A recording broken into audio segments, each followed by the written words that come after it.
mô răng vậy. Con rồi.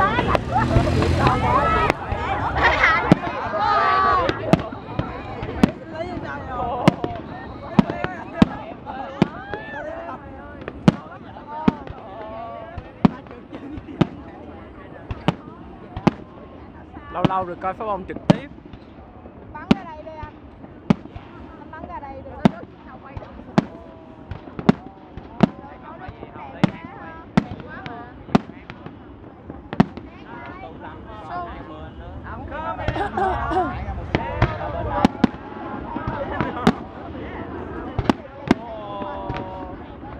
Có mấy cái bắn nổi.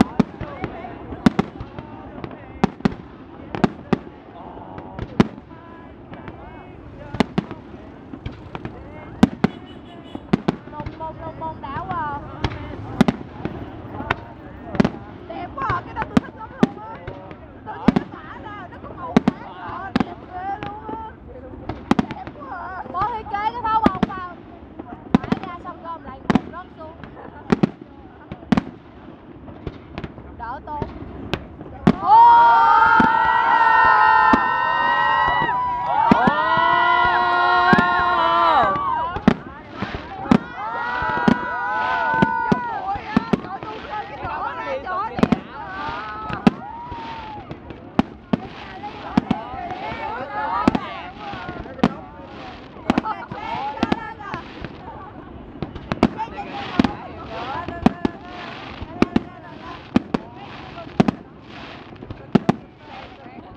Thấy nước văng vô mặt không?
Trời ơi, bên nào cũng đẹp, mới biết quay bên nào. Đây thấy công phận của mình tỏa tỏa thấy vui quá. Có nhiều đẹp.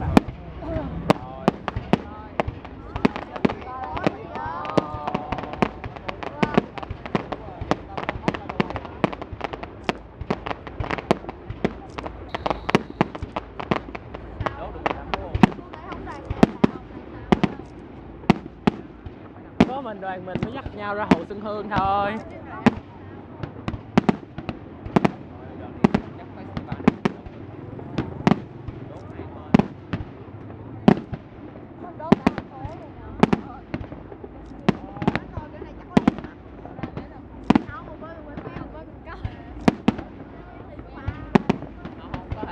Đúng rồi, một bên quay phim bên coi đi. Chi mà bắn hai bên vậy trời.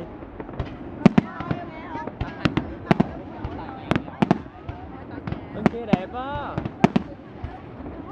Đúng đẹp luôn. Nãy bên mình cũng có mà.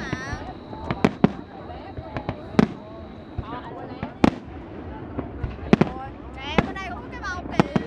Qua lén ơi. Qua lén. Giống như người ta đang vẽ lên kìa.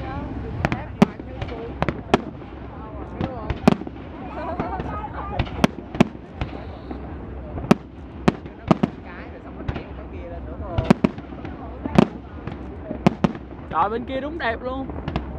Đâu đẹp.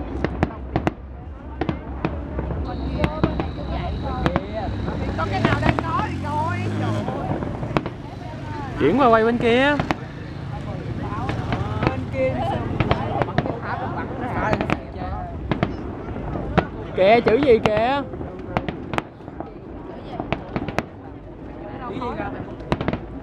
Ơi mốt mình nó làm khói mà phải chữ khói. Bắn mà bắn khói nhưng mà là nó làm thành chữ.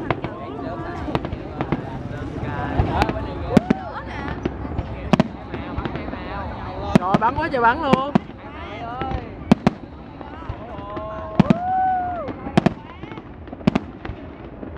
Má ơi, lần đầu tiên được có bóng không? Quá đã. Không, hồi đó giờ chưa coi trực vậy. Đúng rồi á, tại cũng vậy á.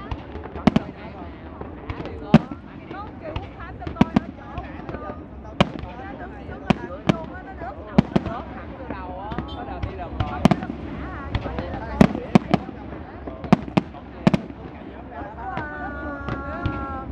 Trời ơi, thôi lên mày cục.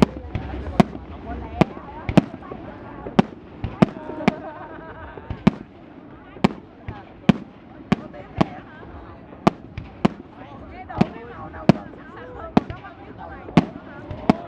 Cái gì đã xanh dương là bắt nhất á, mày có thấy xanh dương đâu đúng không?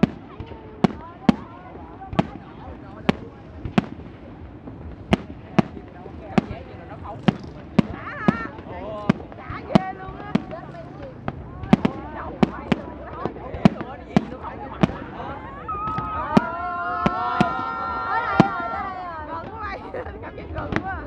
Lép. Không quá lép. Ồ.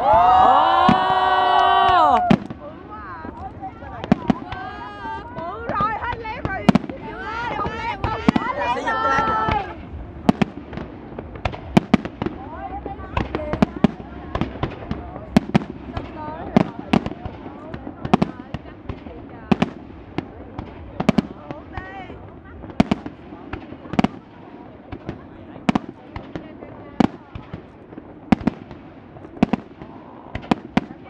Cảm giác nó có thỏa mãn gì đâu luôn á mày ơi.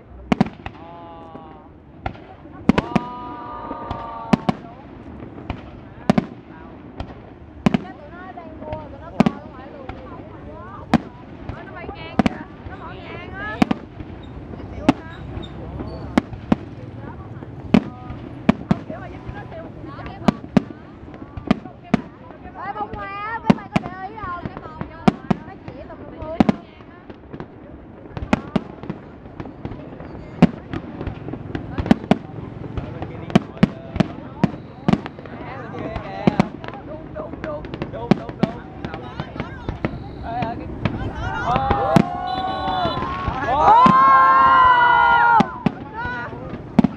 Trời ơi, hai bên không biết quay đâu nữa. Ông này là ông đằng sau là nhà thôi.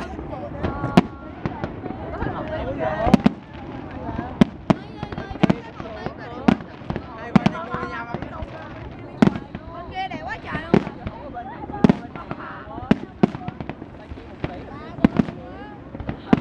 Rồi một người cầm hai máy vậy nè.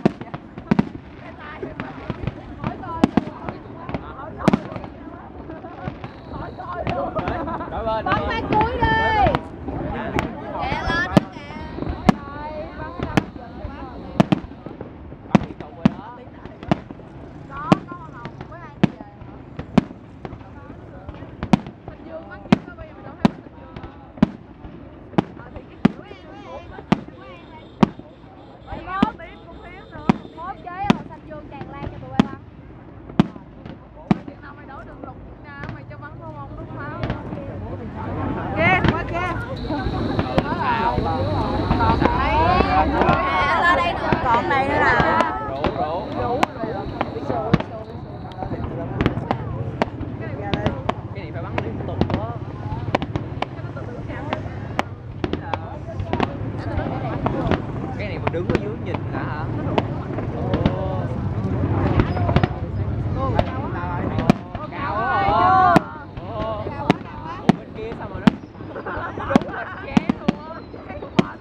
Trời biết coi bên nào trời. Không bên kia, bên này không đẹp mà đúng á. Đúng. Nếu không cộng bên bớt đẹp lại.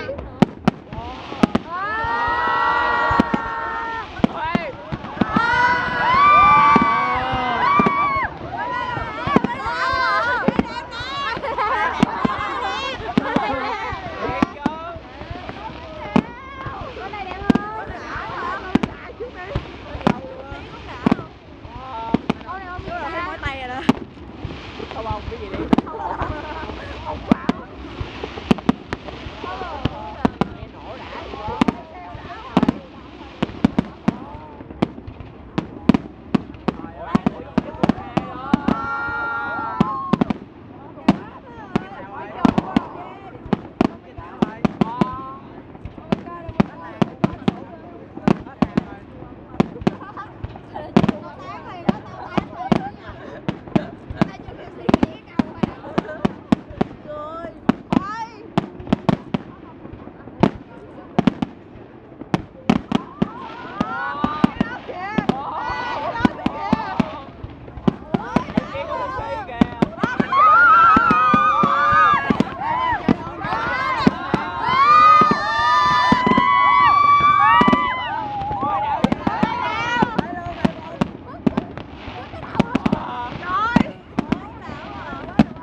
Trời ơi, hai bên đều đẹp.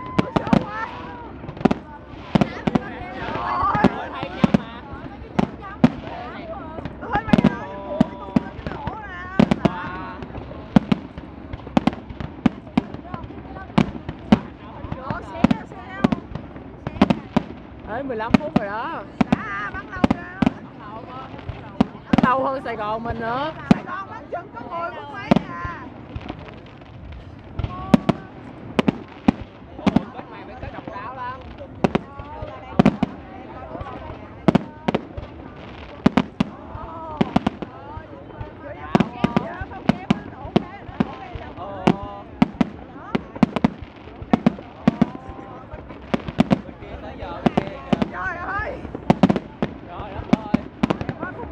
Trời ơi, bên nào đây? Bên đây đi, bên đây đi, bên đây đi, bên đây đi, bên đây đi. Trời ơi.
Mỏi tay rồi. Bắt đầu mỏi tay thiệt rồi đó.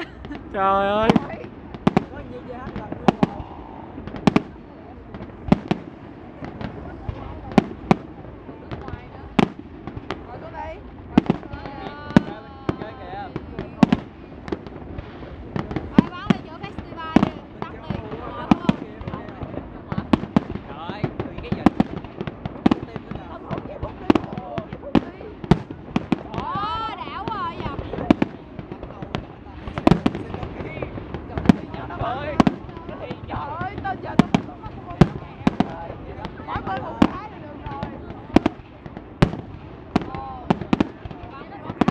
Nổ nghe đã lỗ tai thiệt á. Thôi nó nè.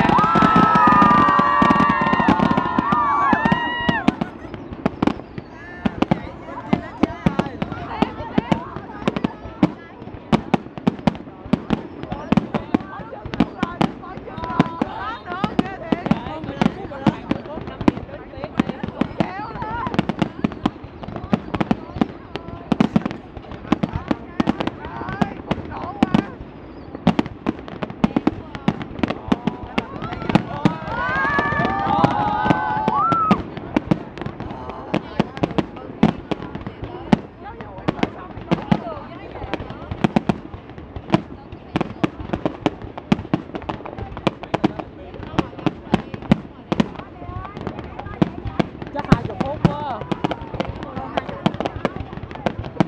Trời, sắp 20 phút rồi.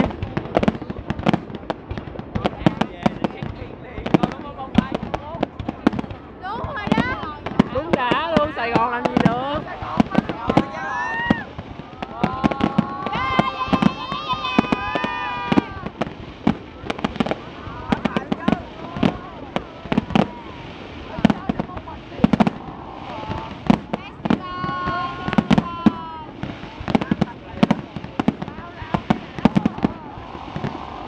Trời, nó bắn pháo nghe đã thiệt chứ.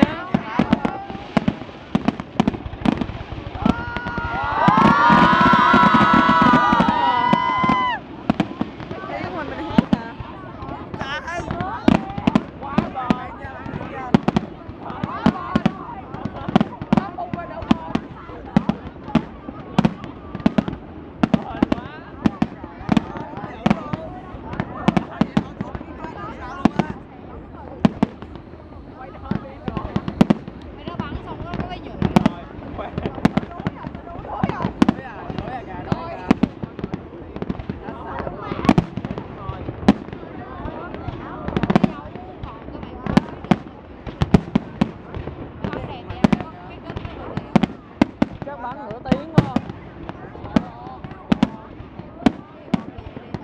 Chắc bắn nửa tiếng hả con? 20 phút rồi.